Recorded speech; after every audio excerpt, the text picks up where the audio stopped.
এখন পর্যন্ত কোনোরূপ কোনো দুর্ঘটনা অথবা কোনো নাশকতামূলক ঘটনা ঘটে নাই। ব্যাপক নিরাপত্তা ব্যবস্থা নেওয়া হয়েছে।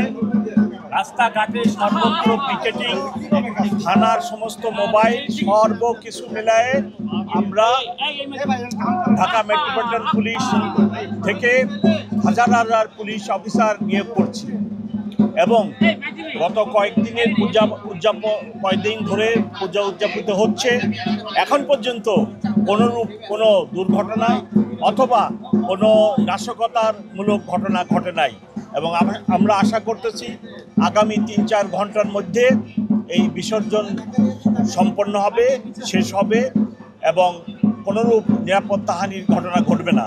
আপনারা জানেন ঢাকা শহরের এইখানে আশুলিয়া, বালু নদীতে এবং বিভিন্ন পুকুরে এই বিসর্জন সম্পন্ন করা হবে। এখন পর্যন্ত নিরাপত্তা নিয়ে কোনো আশঙ্কা নেই।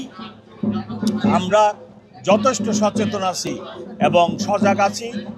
কোনোরূপ কোনো দুর্ঘটনা হবে না ইনশাল্লাহ। আমাদের মাননীয় স্বরাষ্ট্র উপদেষ্টা মহোদয় একাধিকবার বৈঠক করেছেন, পুলিশ হেডকোয়ার্টারে বৈঠক হয়েছে, আমার নিজের দপ্তর ঢাকা মেট্রোপলিটন পুলিশ হেডকোয়ার্টারেও বৈঠক হয়েছে।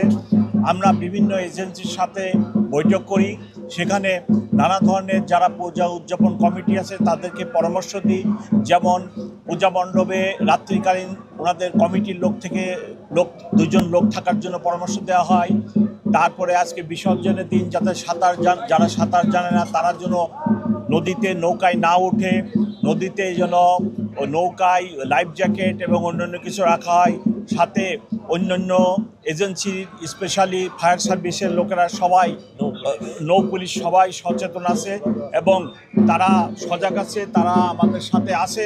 কোনোরূপ কোনো দুর্ঘটনা যাতে না হয় আপনারা সে ব্যাপারেও নিজেরাও প্রচার করেন, কোনো নাশকতা যাতে না হয় সে ব্যাপারেও প্রচার করেন, করে আমাদেরকে আপনারাও সহযোগিতা করেন। নায়াসিনামাইড ও স্যালিসাইলিক সমৃদ্ধ লিলি ফেস ওয়াশ যা ফেসের ডেড স্কিন সেল দূর করে দেয় দ্বিগুণ ফাস্টার ব্রাইটেনিং।